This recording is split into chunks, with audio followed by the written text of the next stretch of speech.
Olá pessoal, cá estamos em mais um episódio do Além do Crônico, essa jornada de conversas e pessoas incríveis aqui, onde o Além do Crônico fala muito mais do que ser ou ter uma doença, né, doutora Natália? Com certeza, tem sido aí uma jornada de grande aprendizado. Além de um diagnóstico, nós temos recebido aqui pessoas que ressignificaram de verdade as suas vidas e edificaram não somente a si próprio, mas todo o entorno, né? Pessoas de suas famílias, profissionais em volta. Então tem sido assim engrandecedor, né, Pablo, para a gente esse projeto. E a gente hoje está com convidadas de peso, mas antes a gente quer aqui apresentar Quem está apoiando, né, esse episódio, né? Primeiro é o escritório lá da NCA Advogados, que é o primeiro que está apoiando aqui, o Além do Crônico. Tem mais gente, né, Natália? É isso aí, o iGlico, que é o melhor app de gestão de diabetes que você pode ter. E aí, sem mais delongas, vamos apresentar as nossas incríveis convidadas. E eu já falo aqui da primeira delas, Andréia da Silva Pires Caldas. Fisioterapeuta, gerontóloga, paliativista e filha cuidadora, tá certo? Isso mesmo. E aí tem mais, não para por aí. Formada há 21 anos na área da saúde. Ela é filha, nora, enteada e cuidadora de nada mais, nada menos que 5 idosos. Na pandemia, 3 dos idosos foram morar com ela e então todos permanecem. Isso a gente está falando agora, 2024. As doenças chegaram e assim deu início aos cuidados de todos com muito amor e carinho. Uma travessia cheia de demandas e cuidados que eu já me arrepio, a gente vai entender essa história toda. Cuidados esses que atravessaram as patologias de 2 com Alzheimer, 1 com hidrocefalia, Parkinson e autismo e uma, né, com cognitivo leve. Mas aí, né, Natália? Nossa! Também temos aqui hoje a doutora Marcele Xavier Bastos. Ela é especialista em geriatria pela Sociedade Brasileira de Geriatria e Gerontologia, graduada pela UFRJ, residência clínica médica também pela UFRJ, residência em geriatria pela UF, pós-graduada em cuidados paliativos pelo Einstein em São Paulo. Sejam muito bem-vindas, é uma alegria imensa estar aqui com vocês, recebê-las e muito obrigada por terem aceito o nosso convite, né, Pablo? Com toda certeza. Viu? Muito bom mesmo conhecer vocês. Obrigada. E eu já quero começar, então, perguntando para a doutora Marcele.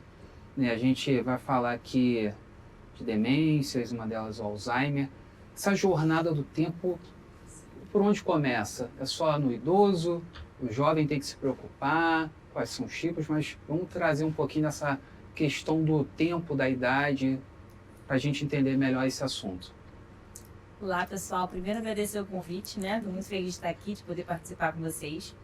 E para começar a falar um pouquinho sobre as demências, né? Vou primeiro explicar, a gente vai falar mais sobre o Alzheimer, mas o Alzheimer não é a única demência, a única causa, é a mais comum, disparado, chega a ser 80%, dependendo da referência que a gente utiliza.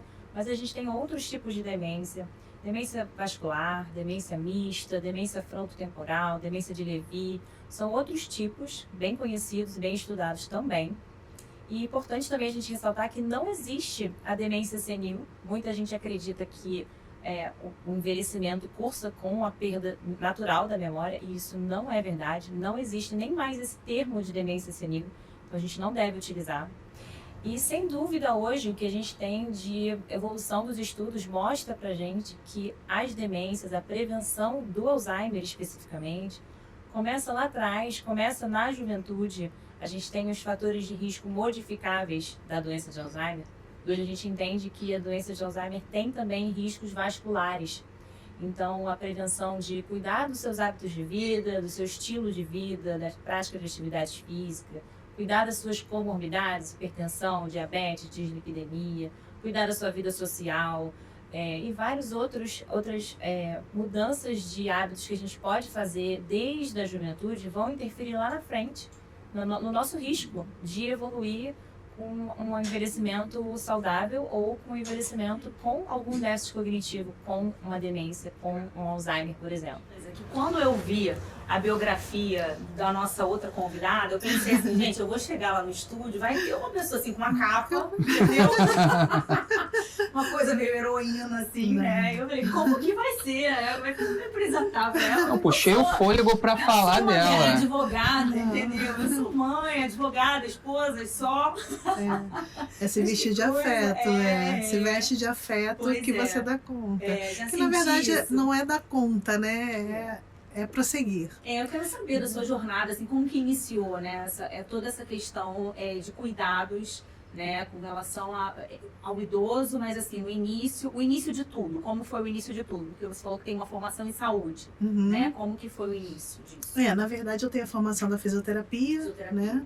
Até então atuava como fisioterapeuta dermatológica, né, no dermatofuncional, até que, dando toda a continuidade na área, veio a pandemia. Sim. Quando a pandemia chegou, em 2018 meu pai tomou um tombo em casa, eu já estava fazendo uma pesquisa com ele, porque ele já estava apresentando alguns sinais que comprometiam essa questão da memória. Qual a idade dele? Meu pai está com 82 anos hoje. 82. E aí ele fraturou a coluna. A gente teve que fazer um tratamento conservador, e nesse tratamento conservador, por uso de medicações, ele teve um sangramento, teve que usar a bolsa de ileostomia. E aí passou a ficar mais dependente, perdendo assim as suas autonomias, né? E nesse processo eu fui morar na casa dele. Eu deixei a minha família e fui morar na casa dele. Fiquei lá por 2 anos. Nesses 2 anos, eu vi a necessidade de acolher o meu pai, ou seja, esse idoso, né? Porque a gente tem 2 olhares aí, tem uma profissional e tem uma filha. Sim. Com mais prioridade e que ele pudesse, na verdade, vivenciar esse tempo, né, desse diagnóstico com mais amor. Né? Ele não estava tendo esse processo enquanto estava dentro da casa dele.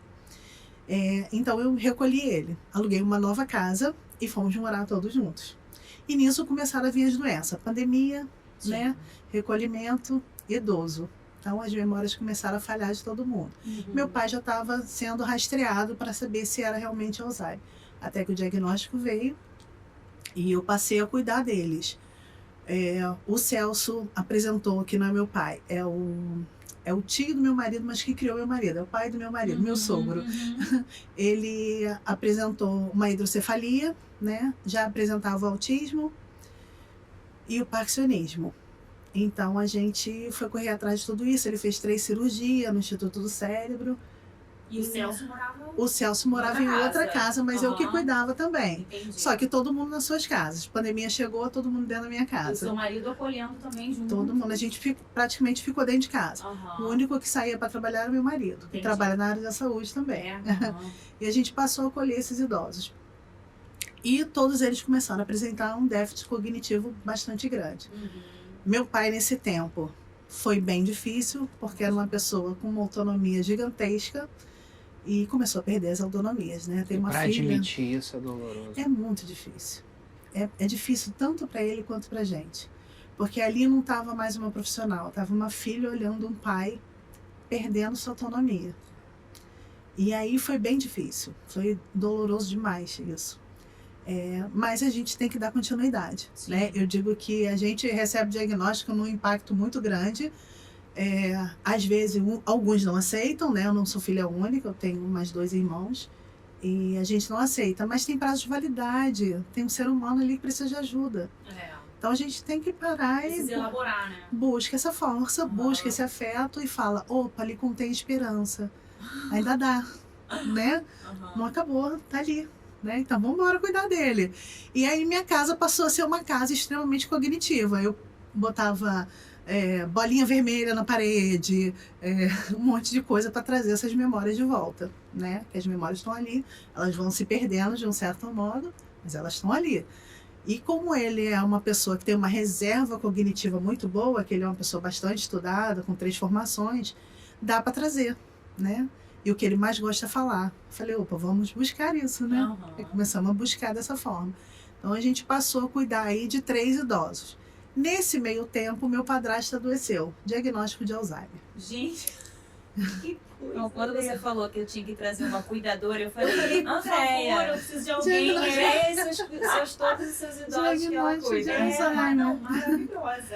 E aí o Antônio entrou num processo, nesse diagnóstico de Alzheimer, de uma internação muito séria, onde ele passou por um processo extremamente doloroso e ficou internado mais ou menos em torno de uns 7 meses. E isso eu ficava entre hospital e casa. Enquanto meus idosos dormiam à tarde, eu corria para o hospital. E assim eu fui ficando, madrugada e madrugadas com eles, porque saía uma cuidadora, né, alguém que a gente podia estar ali ajudando a gente, e eu tomava conta, ao ponto que eu cheguei de ficar com o meu pai e o meu padrasto um do lado do outro no mesmo CTI. Nossa. E aí o hospital inteiro ficava encantado, né? Porque eu corria para um lado, eu corria para o outro. Mas espera aí, são 2? Eu falei, são 2. Né? E nesse meio tempo eu tenho também minha mãezinha, mas a minha mãe está com quase 80 anos. Ela está com quase 80 anos, mas ela é lúcida, ela dirige. Eu levo ela a baile, ela vai para bloquinho de carnaval. Eu dei agora uma lista, 3 blocos para você. É o que eu posso te levar. Não dá para ir mais que isso. E ela já marcou, né? A gente já tem um primeiro Ela mora bloco com agora. vocês? Então, o Antônio e minha mãe moram num apartamento sozinha. Eu tenho apoio de 5 cuidadoras com eles, né? A gente consegue manter, equipe, né? a gente consegue manter, porque o Antônio realmente ele precisa dessas 5. Ele morando em outra casa, ela corre pra lá. É toda lá, assim, lá em casa. Marcélia tem todas as Atende 2, por enquanto, Atende 2, Por enquanto 2. Então vai chegar lá, hoje. Todas esbaforidas. Eu corro pra lá, porque é pra lá e pra cá mesmo, entendeu? Enquanto deitam. Por quê? Meu pai não pode saber que eu tô cuidando do padrasto. Existe ainda. Ainda tem isso, né? Uma questão de que eu não posso saber. Isso. E aí, uma rabarista também, né, querida? A gente se vira. Na verdade é porque assim, eu já tinha esse olhar. A minha formação da gerontologia, ela veio justamente na pandemia. Eu me formei agora, pouquinho tempo na parte da gerontologia. Porque a gente passou a se apaixonar, né, por esse processo. E eu falei, bom, esse processo pode estar dentro de mim também. E fica melhor para a gente poder cuidar desse paciente. A gente passa a entender um pouco melhor e ter aquele olhar também um pouco pra gente também, que é importante, né? Eu preciso todos os dias levantar. Não tem ninguém para falar, fica um pouquinho mais. Com certeza. Né? Então, alguém para cuidar de você. Você cuidar de mim. Não adianta eu cuidar do outro e não estar cuidando de mim. Então, assim, é uma demanda grande, né? Então, são esses 5 idosos de 24 horas. Meu celular deve estar ali cheio de mensagens.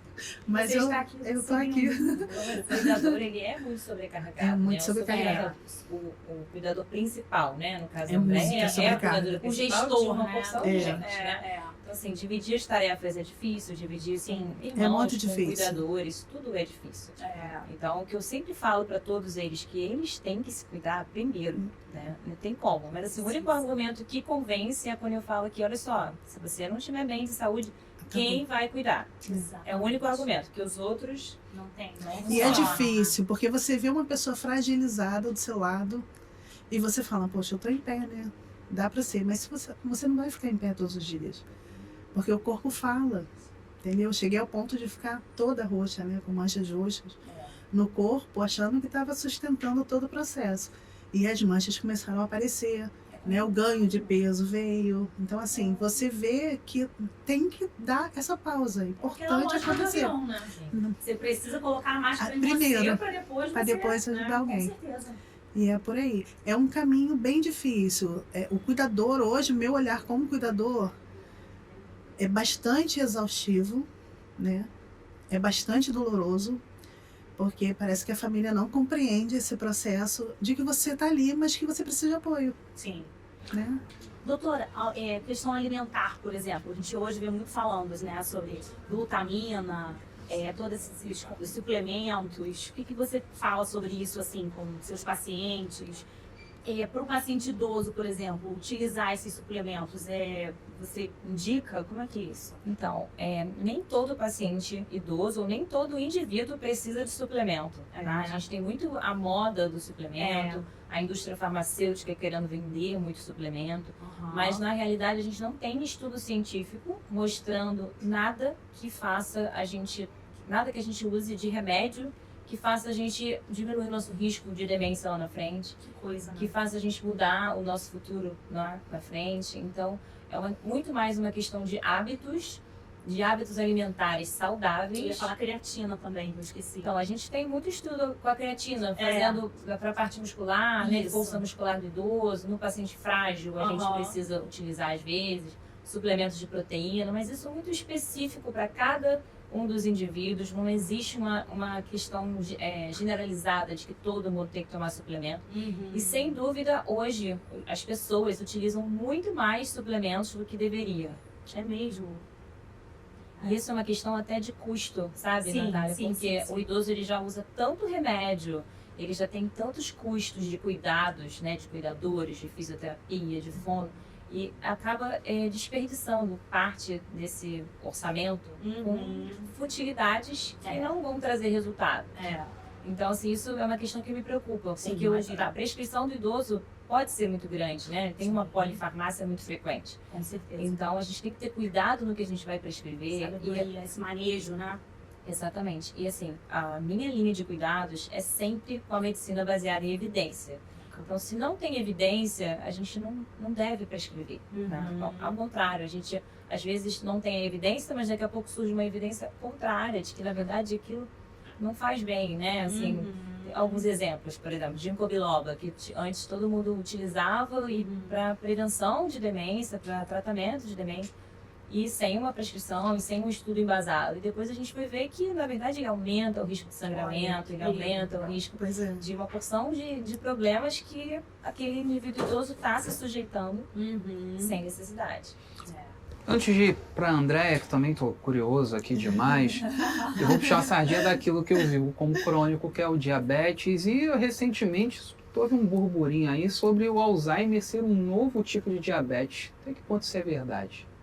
Então, se diz no sentido da diabetes ser um fator de risco, é isso? Na verdade, eu vi alguns estudos que apontavam que o Alzheimer poderia ser hoje, ou no futuro, classificado com diabetes tipo 3.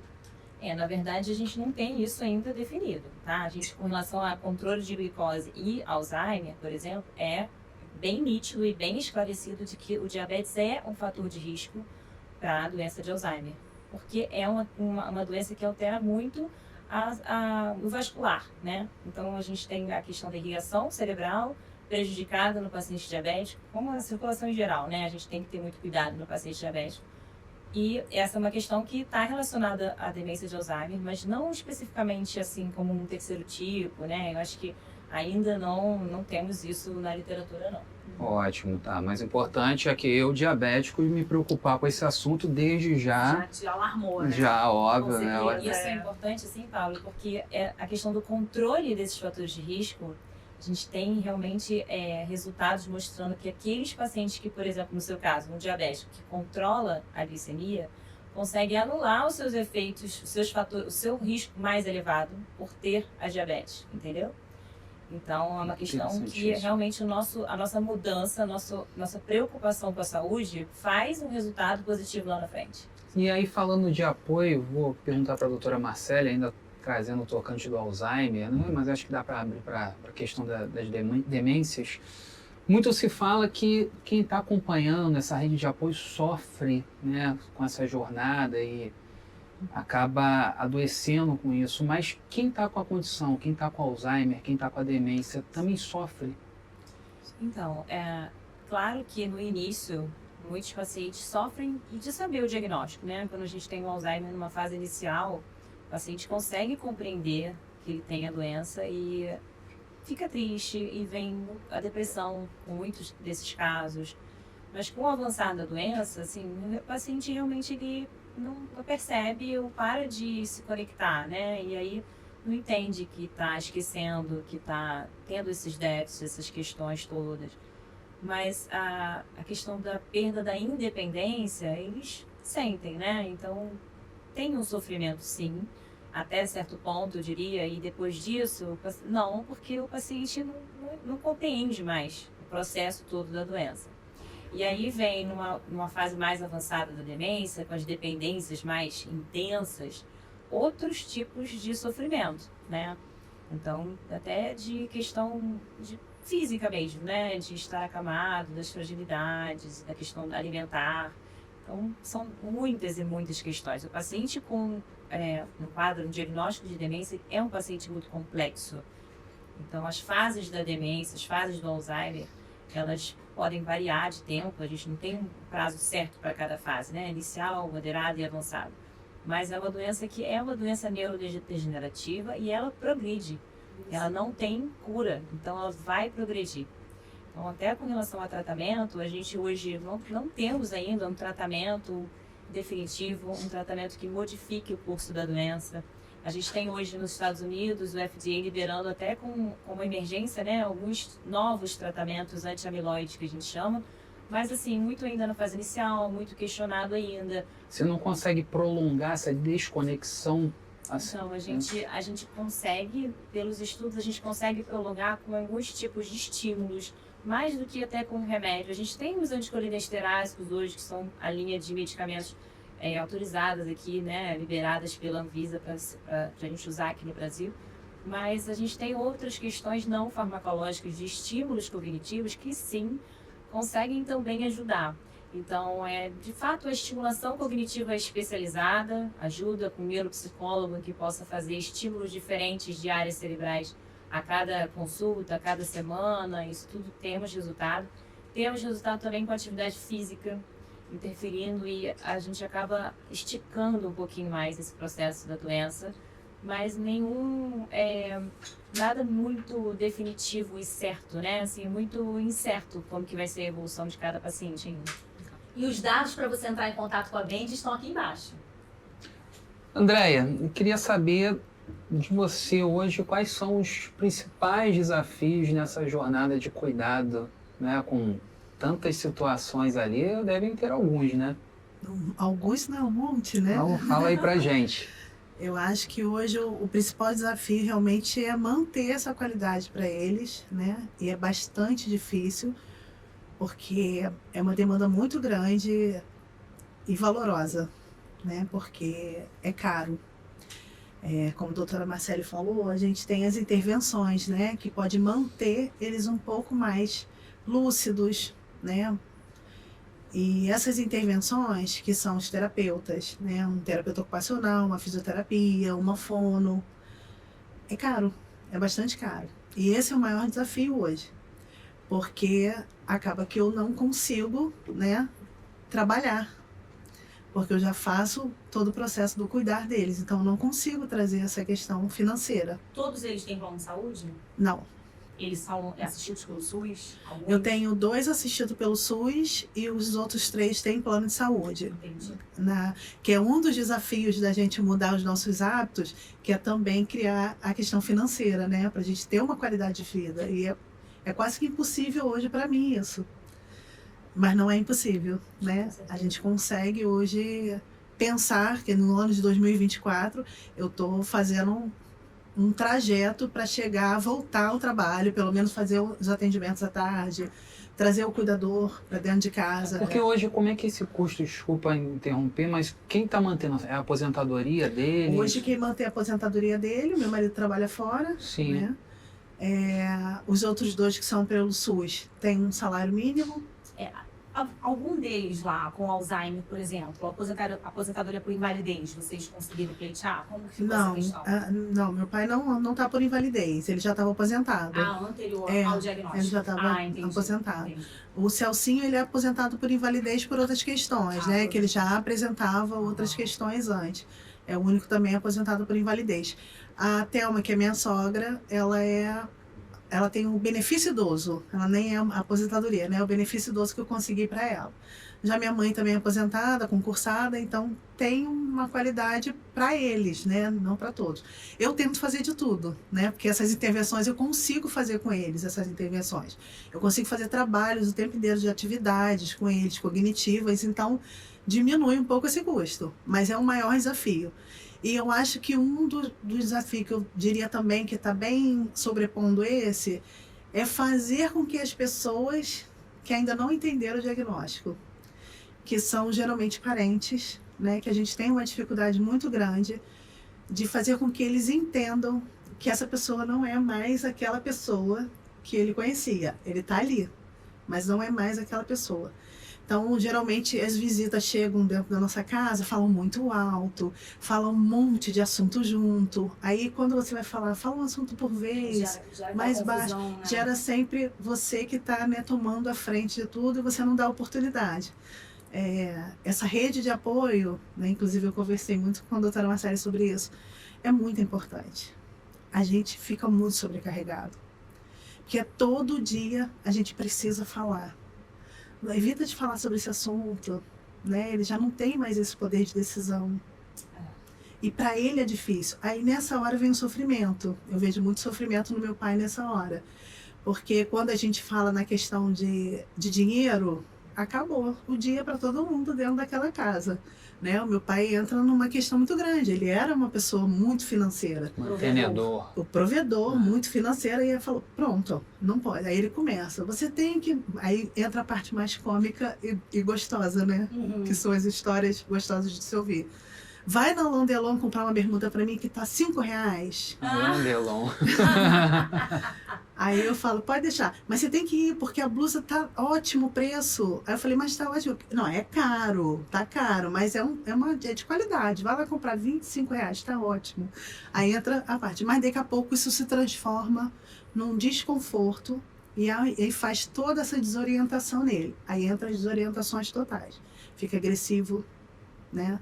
Eu quero ir embora daqui, me leva para minha casa. Então, as falas, eu acho que é hoje a mais desafiadora de todas ali. Sim. Porque ela acaba gerando outras coisas, né, em cima disso. Então, é um desafio muito grande, porque é cansativo, a gente no final está exausto. A gente quer dar amor, quer fazer tudo de bom, melhor para ele. Manter aquela casa sempre, né, num ritmo outro. A rotina é importantíssima. Sem rotina, a gente não consegue cuidar de um idoso com Alzheimer. É quase que impossível. Você vai rebater o tempo inteiro com aquele idoso, porque você não tem rotina. Lá em casa tem rotina para tudo. Tem rotina para beber água, né? Então, essa rotina orienta ele de um certo modo fazer as atividades dele, que ele precisa fazer. Ainda tem um autista também, né? O Celcinho, ele tem Parkinson, hidrocefalia e autista. E autismo, Que é paciente fofo. autista também, a rotina é muito importante, né? Tem que ter rotina. Sem rotina a gente não consegue. E, então, o desafio maior, eu acho que fica melhor a gente falar um pouquinho sobre a falta de escuta dessas outras pessoas, essas visitas, né? A gente vai falar dessa escuta. A doutora Marcele já está um tempinho ansiosa para falar alguma coisa, então, por favor. É só porque, assim, quando você pergunta para ela sobre os desafios, ela fala os desafios para eles, né? Ela não lembra dela. Não lembra Vamos falar dela. da escuta aí. Quando Isso. você perguntou o desafio, na minha cabeça, a primeira coisa que veio foi Sim. um desafio para você. E não, você fala o desafio de prover o melhor, o desafio Isso. de ofertar o melhor, de conseguir que ele fique bem. E você não fala. Se É porque anula, né? quando a gente consegue trazer esse desafio em organização, o bem-estar chega pra gente também, porque a casa fica mais silenciosa. A gente consegue manter essas atividades num ritmo normal, entendeu? Então, assim, eu costumo fazer muitos almoços lá em casa para que os filhos possam visitar ele.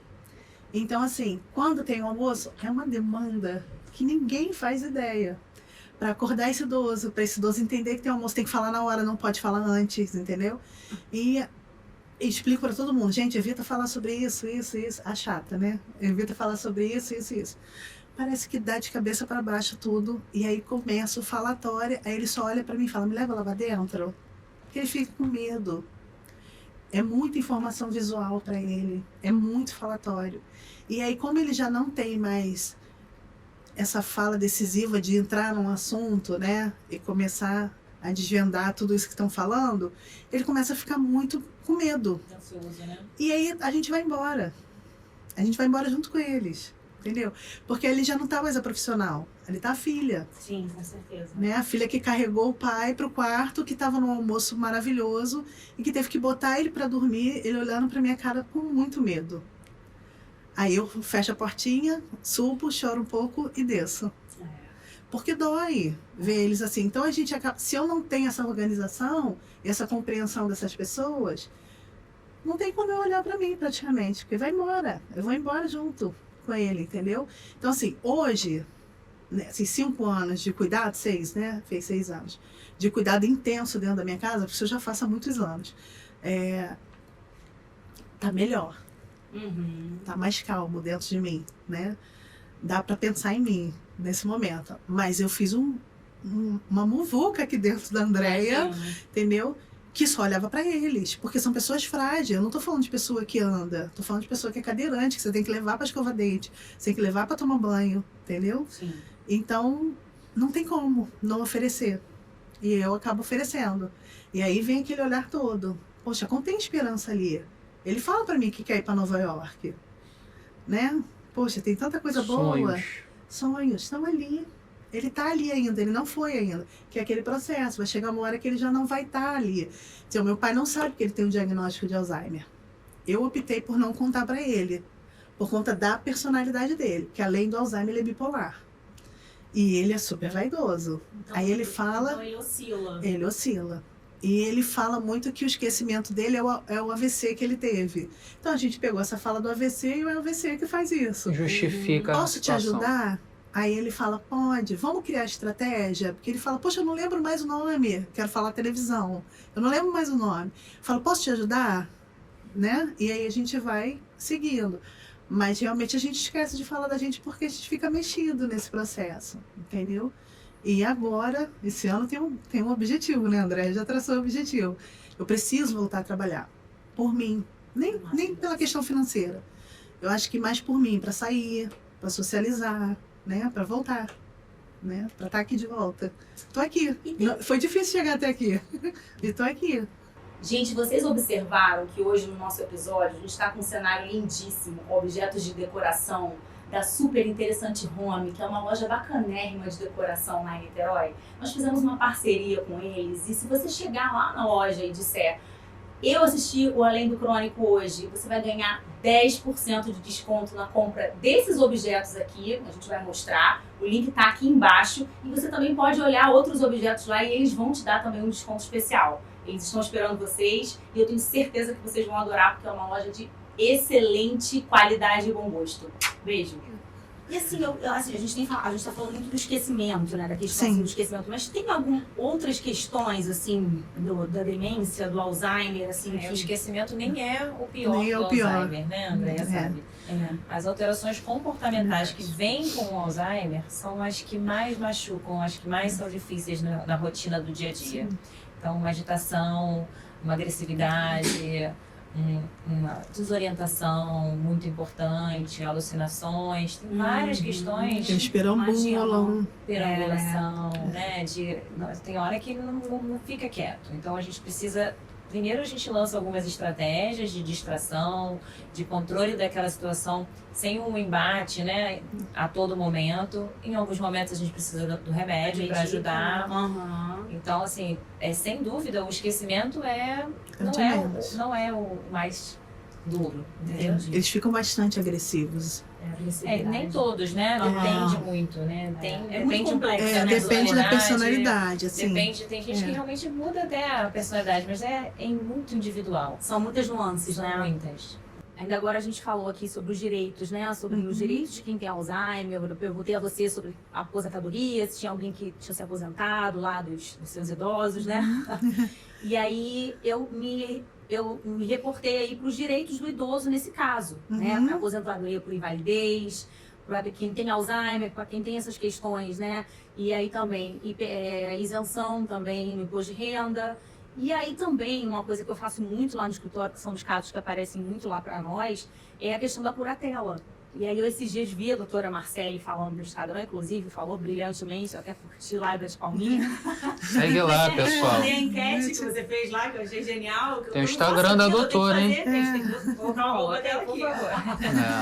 É. Pessoal, sobre a curatela, né? E aí, assim, pessoal, muitas vezes as pessoas pensam assim, idoso, a gente já vai pedir a curatela. Eu quero movimentar a conta bancária do meu pai, quero movimentar a conta bancária da minha mãe não tem juízo. Não é sobre isso.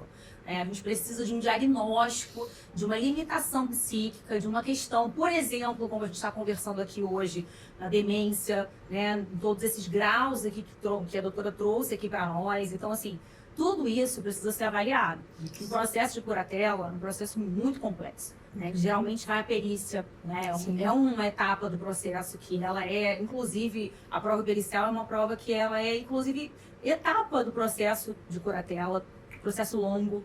Então, assim, muitas das vezes, o paciente está internado. Aí é uma situação que às vezes a gente consegue uma tutela de urgência. Mas quando o paciente não está internado, não tem uma situação assim, de coma, por exemplo, né? Uma questão assim que é extrema, né? Às vezes a perícia ela se faz necessária antes da decisão ser dada. Então, assim, é algo que realmente precisa ser criterioso. É importante, então, né? É muito importante. Eu me vi diante de fazer a curatela justamente porque eu tinha a procuração, né? E aí, com todo o rastreio, o diagnóstico, Sim. E aí eu não posso mais ter a procuração, porque a procuração para mim não é mais válida, né? A partir do momento que eu tenho um diagnóstico de Alzheimer, eu tenho uma pessoa que não me dá essa ciência de ter uma procuração, né? Então a gente está no processo aí já em andamento, né? Eu já tenho a provisória, a gente entrou pelo laudo médico agora, Perfeito. deu tudo aprovadinho, tudo direitinho.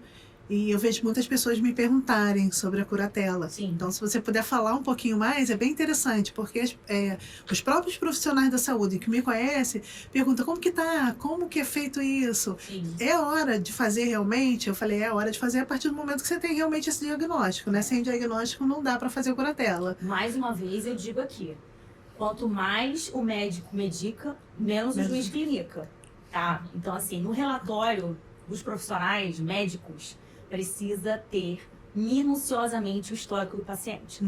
Foi muito importante você falar sobre isso aqui, e eu sempre uso uma frase aqui, eu já usei várias vezes nessa mesa, que foi de um professor muito bacana que eu tive lá na PUC, quando eu fiz a pós de saúde, direito de saúde, e ele sempre falava isso para nós, o doutor Gabriel Schumann. Ele falava pra gente assim, quanto mais o médico medica, menos o juiz clinica. Né? O juiz não entende medicina, ele entende medicina é o profissional médico. Né? Eu digo que é cada um no seu quadrado. Então, assim, para essa questão da curatela, o relatório médico precisa estar minucioso. Então, é o quê? É o histórico do paciente. Né? Não é só a indicação para aquele momento que o paciente precisa. Então, tem toda uma... O que o paciente teve, o que aconteceu desde o início, a gênese mesmo do negócio, tudo que foi utilizado, obviamente, né? Para essa situação, sério, né? É um documento sério. Então, é realmente o histórico do paciente. Então, assim, para essa questão da curatela, esse histórico, o relatório médico é a peça fundamental. É a peça fundamental para esse momento, para esse processo. Então, eu diria assim que uma peça fundamental para esse início é ter um médico que seja disposto a relatar o que o paciente dele precisa, necessita e todo o histórico. E esse relatório, esse laudo médico é de muita responsabilidade, né? Então a gente tem que realmente saber o que está escrevendo, para que está escrevendo. O médico em geral não sabe nada sobre leis, né? Então assim, às vezes acaba fazendo errado. Essa parceria médico-advogado, né, doutora? Exatamente. Tem que ter uma orientação, porque a gente realmente não estudou para isso, né? A gente não sabe. Então o básico a gente entende, mas não sabemos de fato tudo que a gente precisa para poder orientar bem o paciente. Deixa eu te contar uma coisa que aconteceu comigo. Eu sempre sou convidada para minha especialidade ali da saúde, meu foco é o paciente, né? Eu não advogo para médico por um direcionamento de carreira, né? Mas eu falo muito para médico, né? Acabo tendo uma troca boa com os médicos. E aí, quando eu falo muito para os pacientes, eu falo, direito dos diabéticos, né? Faço muita palestra, direito do paciente, tudo mais. Aí a OAB de Uberlândia, lá em Minas, me convidou para fazer uma palestra. Relação advogado-médico nas ações de saúde. Aí eu falei, ai meu Deus. Porque assim, é uma relação que ela é sensível. Por quê? Porque existe toda uma questão de vaidade que precisa... você não pode chegar... Vou te ensinar a fazer um laudo. Não existe isso, né? Porque você sabe laudar, óbvio, o seu paciente. Mas existe uma questão também do direito. E aí essa troca, né? O que a gente tem que priorizar naquele laudo? Exato. O detalhe que a gente precisa escrever para fazer a diferença. Isso. Mas você sabe que essa troca foi muito rica? E eu tenho sucesso, assim, com essa questão da minha relação com os médicos. Até agora eu fui convidada para dar uma outra palestra para médicos também. E eu acho que é isso, essa troca. E essa relação do advogado com o médico para a construção de relatórios e laudos é fundamental. Muito boa mesmo. Então agora eu vou te ligar, você espera. Estamos juntas. Mas é bem interessante. Quando eu fui muito. fazer curatela, no dia que a médica foi avaliar, eu levei uma pastinha, né? Que eu tenho uma pastinha com as imagens, né? Tudo que eu rastreei para chegar até ali. E ela falou assim, não, mas peraí, eu tenho um laudo aqui ótimo, eu tenho um laudo ótimo e tem uma imagem, eu não preciso de mais nada. Então, assim, ela só me fez algumas perguntas para ele e falou, tá aqui. Porque você não sabe o que aparece aqui. Aparece muita coisa difícil. E aí todas as perguntas e respostas foram positivas, né? E agora a gente só está no processo mesmo de... Eu já tenho, né, a curatela provisória. Ótimo. Mas realmente o laudo foi uma das coisas que ela falou assim, não, o laudo já está lá. Ela comentou, né? Pacientes que, por exemplo, querem fazer uma procuração e tem o diagnóstico de Alzheimer no idoso e vem para pedir um laudo para fazer a procuração. Então, eu, que não entendo muito, eu preciso pelo menos orientar que desse jeito você não vai conseguir. Você tem que procurar um advogado para poder fazer uma interdição, pegar a curatela. Tem todo o procedimento, né? Entendeu?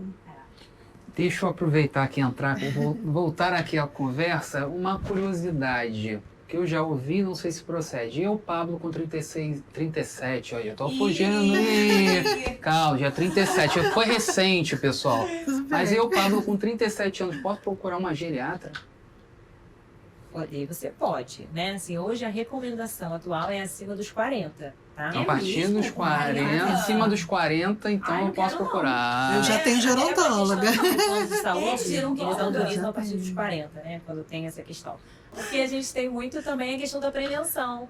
Então, quando eu pego um paciente com 50 anos, em que eu consigo acompanhar ele aí por 15, 20 anos, totalmente diferente, eu pegar um já com 90. Gente, essa pergunta do Pablo foi ótima, porque eu nunca Mas é imaginei interessante. Porque eu já porque a ouvi gente não muito, eu falei, imagina. cara, é Mas isso melhor. mesmo, né? Você vai ter um histórico, na verdade, entendeu? todo geriatra, ele é clínico. Porque a gente faz a especialização em clínica médica antes de fazer geriatria.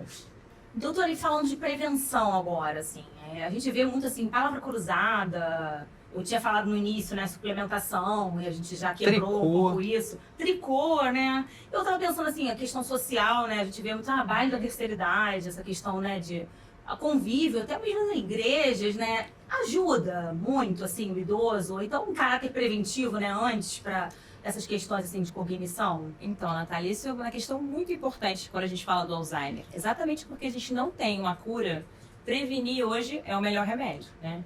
Então, a gente tem alguns fatores de risco já reconhecidos e cientificamente comprovados. A gente tem o report da Lancet, que é uma revista super reconhecida, que coloca a cada intervalo de anos os fatores preveníveis e vai atualizando isso. Alguns que são muito fáceis da gente intervir, né?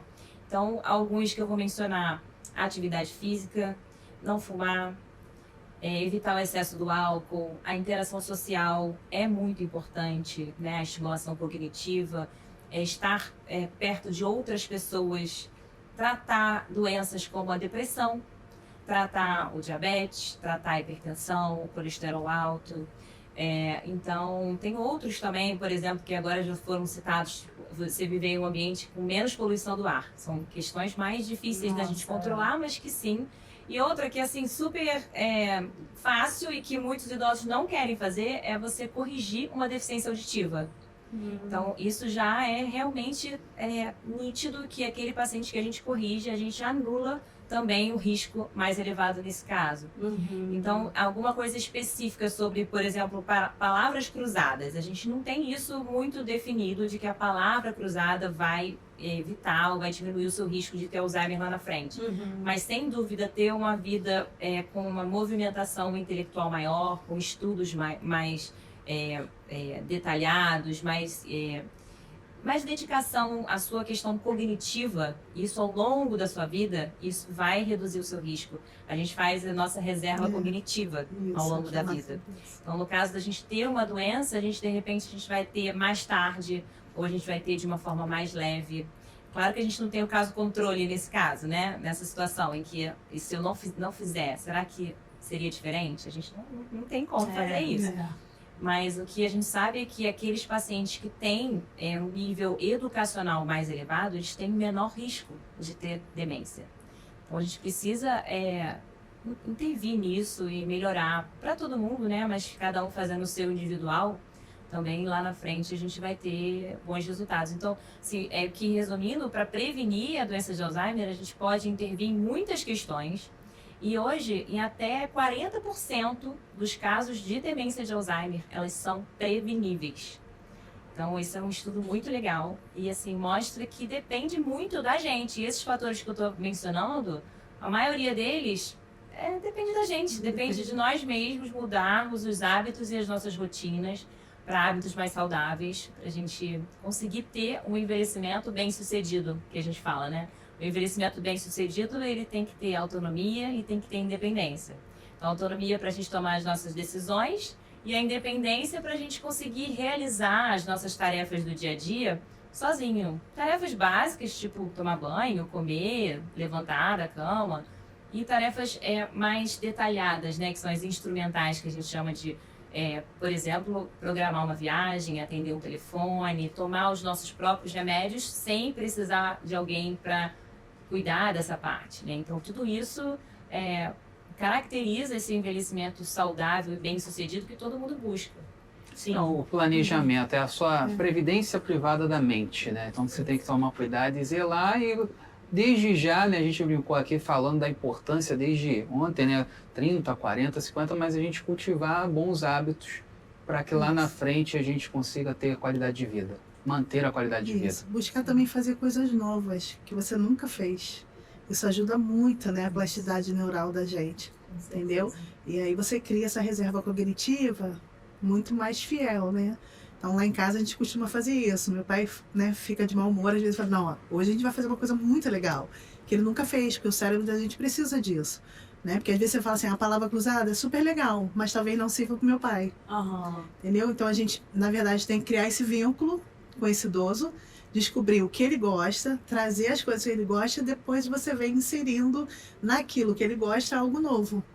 E aí você consegue um bom resultado.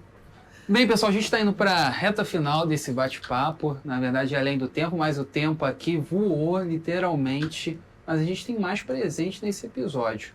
Mariá Moda Praia. Para quem está acompanhando aqui, desconto de 15% em toda a sua linha. Cupom ADC15. Só ver aqui no QR Code e garantir o seu desconto. E aí, aproveitando também essa reta final, toda essa conversa, eu queria também deixar aqui compartilhar uma pessoa que faz parte, obviamente, da minha vida, que é minha mãe, mas que sempre me falou muito dessa importância de ser ouvinte. A gente, nos bastidores aqui, antes de gravar, a gente falava sobre isso. Minha mãe é uma cuidadora de idosos, apaixonada por esse assunto, mas sempre me disse assim, para respeitar, porque essa vivência, por maiores que venham ser as limitações, muitas das vezes o melhor remédio para o idoso, para a pessoa que está nessa condição, é ser ouvida, é ser compreendida, né? E às vezes falta isso dentro da própria casa. Então, eu disse que várias vezes, assim, épocas de trabalho, faculdade, pegava o ônibus, sentava um idoso ao meu lado e começava a desabafar, contar um pouco da sua vida, e lembro de muitos dos casos. Um deles era: obrigado, meu filho, porque há muitos anos não chegaram para mim e me permitiram falar. É isso. É isso. É só isso que falta para eles. Exatamente. É dar importância, né? É se importar. É só isso. Tá vendo, dona Janaína? Me ensinou bem isso. Que é se importar. É isso. Que é tão difícil, gente. As pessoas já falam logo, ai, vai acabar com a minha vida. Aonde? Tem tanta coisa boa para ouvir, tem tanta coisa boa para viver. Claro tanta que vai história ter bonita. Tem tanta história, tem tanto que aprender. E a gente esquece que esse idoso é uma pessoa. E aí geralmente faz essa comparação. Tá igual a criança. Não tá igual a criança. A criança é uma página do livro zerada. Que a gente todos os dias ensina. O idoso, ele já vem com uma bagagem tão grande, que é só parar para ouvir um pouquinho, que você vai ver que tem muita história bonita para se ouvir. Muita história. Não sei se é uma questão da cultura ocidental, mas eu já vi muitas vezes que na cultura oriental, a melhor mesa, o prato, a carne, o alimento, a prioridade sempre é do matriarca, do patriarca, né? A gente geralmente deixa para escanteio isso aqui, né? E são valores que a gente precisa resgatar, precisa trazer. E que bom nessa conversa hoje a gente trouxe esses elementos. Então, assim, a gente agora caminhando para umas considerações finais, eu queria só trazer, assim, porque a gente estava aqui falando o quanto você se doa, né? A sua doação pro próximo, e muitas vezes não sobra tempo, mas Você chegou aqui, quando você chegou, você conversou um pouquinho comigo, falando que você já tinha tido uma experiência com as câmeras, que você também é atriz. Me conta um pouquinho dessa experiência, assim, só pra gente terminar, porque eu fiquei curiosa. Porque tem esse lado também, né? Olha que mulher Contatos, né? multifacetas, assim, né? Você teve uma experiência de cinema, foi isso? Sim, eu já tive algumas experiências como atriz, né? Aham, que bacana. Na verdade, eu sempre quis ser atriz, né? Só que eu venho de uma família que não permitia ser atriz. Meu pai tinha uma dificuldade muito grande em entender que a filha dele queria ser atriz. E aí eu fui fazer teatro escondido, livro debaixo da cama. Sim. E a primeira vez que meu pai me viu sendo atriz, eu estava contracenando com o Antônio Fagundes. Máximo. E aí, assim, alguns trabalhos feitos, fiz de linha direta, fiz participações em Cobras e Lagartos, belíssima, fiz participação na Malhação. E aí eu digo que não encerrei, né? Foi meu último projeto até então como atriz, que eu fiz a irmã de Chico Xavier no filme. Eu faço a Luísa. E ali começaram a vir todos os processos, e aí eu me recolhi um pouquinho, mas eu digo que não parou esse projeto, porque eu digo que eu quero hoje ser professora de teatro de idosos. Que bacana! Entendeu? Então é um projeto ainda em mente aí, tá nascendo, né? Sendo Ele fica lapidado, sempre lá dentro, em algum momento isso vai acontecer. E sempre que eu posso também, eu tento fazer meu papel dentro de mim mesma, né? Que é tão importante, né? Mas o teatro é uma paixão mesmo, né? Sim. Eu já fiquei em cartaz, Teatro da Gávea, um mês em Teatro da Gávea. Então, assim, não dá para esquecer a carreira de atriz, né? Nesse meio tempo, a fisioterapia chegou, a psicomotricidade chegou, que tem outras formações. Mas a atriz está ali. Nós somos muitas, né? A atriz está ali. E dá para ser tudo, né? Com tudo que a gente quer. Com certeza. É só sonhar, porque sonho nunca vai ser esquecido. Não Tá dentro da envelhece, gente. né? Não envelhece, não são isso. esquecidos. Aí eu boto aquele hashtag mesmo, que contém, eu sempre falo isso, contém esperança dentro da Isso. gente. E a gente não pode deixar morrer Sonhos isso. não Sonhos envelhecem. não envelhecem. Não envelhece, É, jamais. E também falando de trabalho, de projeto, de agenda, temos a doutora Marcele. Quero entender um pouco dessa agenda, onde você atua, suas redes, enfim, fala um pouquinho aí pra gente. Então, hoje eu trabalho como geriatra praticamente o tempo inteiro, né? Eu também faço cuidados paliativos de uma clínica de oncologia lá em Niterói, onde eu moro, que é a Oncomed. Então, trabalho no consultório e trabalho atendendo os meus pacientes quando eles internam no hospital. Então, faço as visitas de manhã e no consultório normalmente à tarde. E tem o Instagram, né, que vocês vão colocar aí também. Vai aparecer aqui no rodapé. Isso. Mas assim, acho que o recado principal que eu queria deixar, né, de tudo isso, é que nós também, como médicos, a gente também precisa escutar o paciente. É muito importante que a gente escute. Então, cada paciente, cada família é diferente. E se a gente não tiver essa escuta boa, a gente não consegue fazer um bom trabalho. Assim, a gente pode entender tudo da medicina, saber os últimos artigos, tudo muito atualizado. Se a gente não olhar aquele paciente como uma pessoa, aquela pessoa que está cuidando, aquele idoso que tem uma demência, aquela complexidade toda, se a gente não consegue compreender o quanto se eu não consigo entender o quanto o seu pai é importante para você, como que eu vou cuidar dele, né? Então, a gente precisa ter um pouco essa empatia, a gente se colocar um pouco no lugar do outro para poder fazer o trabalho de médico bem feito. A gente tem que fazer dessa forma, não tem outra solução de ter bons resultados. Então, assim, é uma questão que eu procuro fazer, conhecer as histórias dos meus pacientes para poder trabalhar da melhor forma que eu conseguir. Humanizando relações e sendo além do crônico. Eu gostei muito quando eu te pedi, né, para você trazer uma pessoa, e foi bacana para mim você ter convidado a Andréa, porque eu tenho essa relação também com os meus clientes no escritório, né, e eu penso, e a conclusão que eu venho chegando com a minha atuação direto na saúde, é que letra técnica, sem coração, sem emoção, sem sentimento, é vã. E eu não quero isso pra minha vida. Eu não quero não fazer diferença na vida do outro. E eu tenho certeza que você também, com a sua técnica, não quer. E eu tenho agradecido a Deus porque a gente aqui, né, Pablo, no Além do Crônico, a gente tem se conectado com profissionais da saúde, profissionais envolvidos nesse universo das doenças crônicas e pacientes e pessoas, né, familiares, que têm essa mesma missão, esse mesmo propósito, eles guardam. A gente chega aqui, senta aqui, a gente ouve, a gente se conecta. É impressionante. E hoje você também, com seu coração tão rico, tão cheio, né, de significados, de sentidos, de afeto, foi muito precioso estar com vocês hoje aqui, né, Pablo? Muito importante, grande e cheio de valor. Quero agradecer demais. Vocês dois são lindos.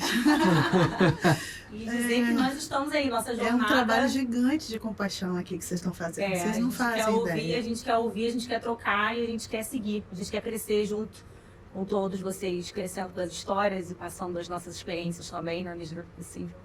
Por isso, para quem ainda não acompanha, não segue, ainda não se inscreveu, não perde tempo não. Por favor, né, gente? Porque não é só nesse episódio, a gente já teve aqui nessa mesa outras histórias incríveis e ainda virão outras. Com certeza. Então, por Muitas favor, outras. acompanhe, compartilhe e divulgue, porque essa jornada realmente vai muito além do crônico. Muito além do crônico. E é isso, pessoal. A gente tem presente, né? A canequinha de vocês, tá? Que lindo! Então, Procura um brinde. Vamos ao olha. brinde. Gente, obrigada. E vamos dar um tchauzinho ali pra aquela câmera, ó. Até a próxima aqui, ó. Tchau, tchau. Tchau, pessoal. Obrigada. Tchau, obrigada, Tchau. gente. Obrigada. Além do Crônico é uma produção Estúdio Bem de Eventos, apresentado por Natália Cavalcante e Pablo Silva, produção executiva Juliana Vargas, direção Christian Bernard, direção de imagem Breno Cândido, edição Matheus Silva, pós-produção Matheus Silva e Breno Cândido, captação Micael Barbosa e assistência de estúdio O King Bess.